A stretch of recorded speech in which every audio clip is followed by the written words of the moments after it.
রাজুদা বন্ধ করে দিচ্ছে কন্টেন্ট। আরে ভাই একদম সত্যি কথা, যেই সোশ্যাল মিডিয়া রাজুদাকে রাতারাতি জিরো থেকে হিরো করে দিয়েছিল, যাদের কারণে পরোটা বিক্রি করেই মাসে লক্ষ লক্ষ টাকা উপার্জন করেছিল এক সময়, আজ সেই রাজুদা ছেড়ে দিচ্ছে সোশ্যাল মিডিয়াকে। ভাবা যায়?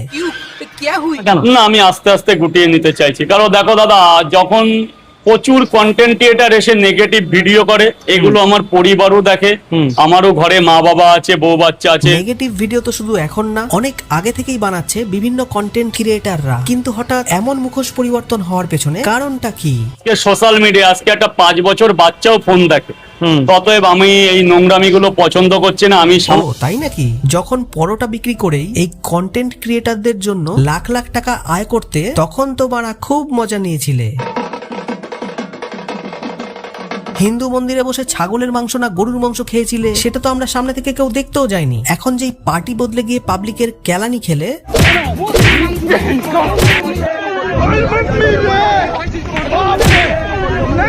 আজকে বাড়া এসব অসামাজিক কাজ করেছিলে বলেই যেখানে সেখানে কেলানি খেতে হচ্ছে। আর অমনি কন্টেন্ট ক্রিয়েটারদের দোষ হয়ে গেল এখন। নিজের পাপ ঢাকতে অন্যের নামে দোষ দিচ্ছে রাজুদা।